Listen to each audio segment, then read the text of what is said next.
मंगलवार, वर्ष का 22वां सामान्य सप्ताह। पहला पाठ, कुरिन्थियों के नाम संत पौलुस का पहला पत्र।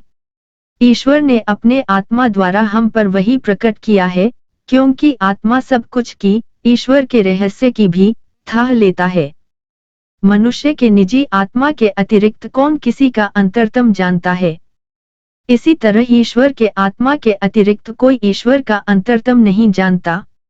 हमें संसार का नहीं, बल्कि ईश्वर का आत्मा मिला है, जिससे हम ईश्वर के वरदान पहचान सकें।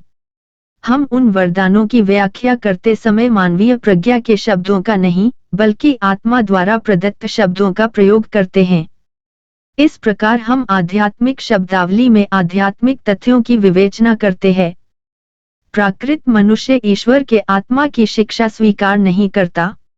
वह उसे मूर्खता मानता और उसे समझने में असमर्थ है, क्योंकि आत्मा की सहायता से ही उस शिक्षा की परख हो सकती है।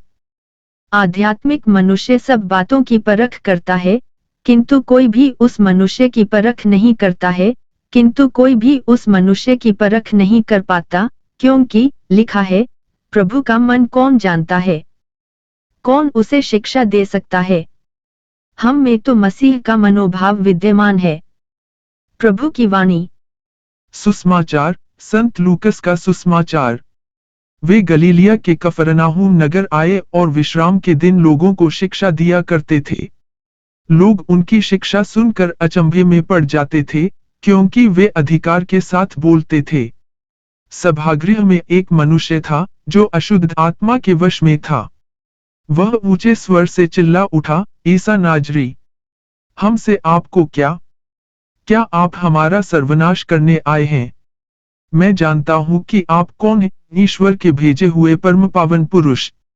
ईसा ने यह कहते हुए उसे डांटा, चुप रह, इस मनुष्य से बाहर निकल जा। अबदूत ने सबके देखते देखते उस मनुष्य को भूमि पर पटक दिया और उसकी कोई हानि किए बिना वह उससे बाहर निकल गया। सब विस्मित हो गए और आपस में यह कहते रहे, यह क्या बात है? वे अधिकार तथा सामर्थ्य के साथ अशुद्ध आत्माओं को आदेश देते हैं और वे निकल जाते हैं। इसके बाद ईसा की चर्चा उस प्रदेश के कोने कोने में फैल गई। प्रभु का सुसमाचार। चिंतन। आज के आधुनिक युग में जब हर कोई अपनी पहचान बनाने की कोशिश में लगा है, तब संत पौलुस संसार की आत्मा और ईश्वर की आत्मा की सही पहचान परखने की ओर हमारा ध्यान आकर्षित करते हैं। ईश्वर के वरदान पहचानने के लिए हमें संसार का नहीं बल्कि ईश्वर का आत्मा मिला है। आज के सुसमाचार में कफरनाहूम में यीशु की उपस्थिति से जो शक्ति एवं सामर्थ्य प्रकट हुआ, उससे अशुद्ध आत्मा भी वंचित नहीं रह सका। उसने यीशु की सच्ची पहचान को परख लिया।